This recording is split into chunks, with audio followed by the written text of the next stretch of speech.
Hi, I'm Dee. And I'm Michael. A year ago, we built a thing for Burning Man in the Nevada desert. Specifically the thing behind us, which is obviously not real. More about that later. The real thing is a 30-foot tall kaleidoscope with a spinning glass sculpture inside and 4,000 LEDs on the outside. But what we're mostly going to focus on is how something like this can be done for a reasonable amount of money. Yeah, we won't talk about the blinky lights.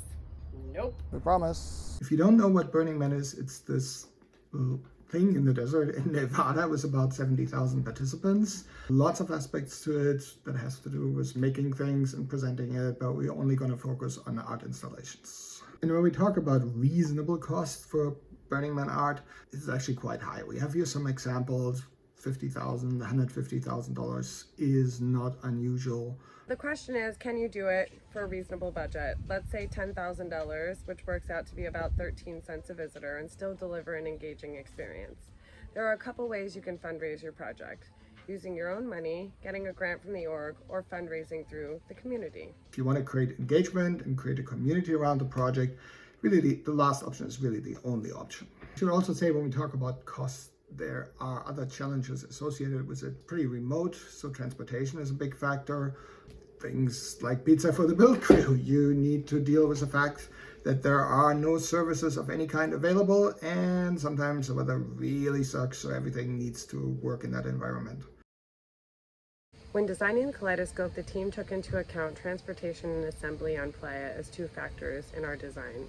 The symmetrical design was extremely efficient to build, and we used off-the-shelf scaffolding in order to make sure that we had a strong and safe structure. Just like theater staging, there are a couple places where you can cut corners. Cheap wood where your visitors won't view, fabric that creates a large-scale facading, ammo boxes for sealed electronics. Don't over-engineer the piece. It only has to last for 2 weeks. Perfection is the enemy of getting anything done.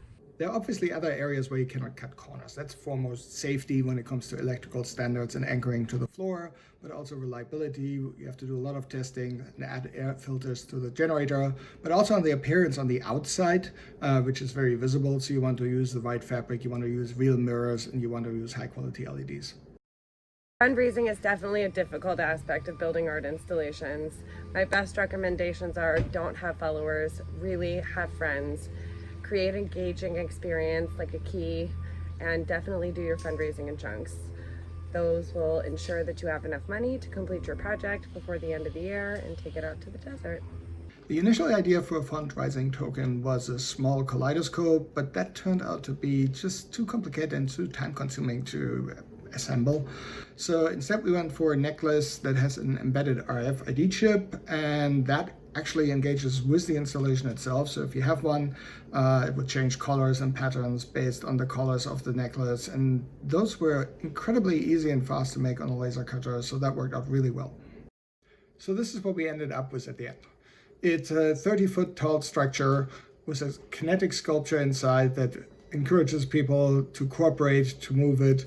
And on the outside, we have 4,000 LEDs that can reflect different patterns, can also be sound active, and provide striking visuals. The other question is, obviously, did it actually work out there? And we can definitely say, yes, it worked.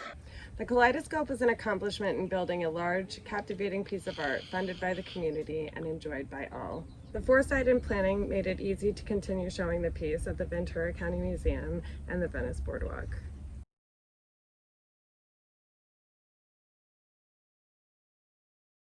There was a plan to take the installation out to Burning Man in 2020, but then the pandemic hit.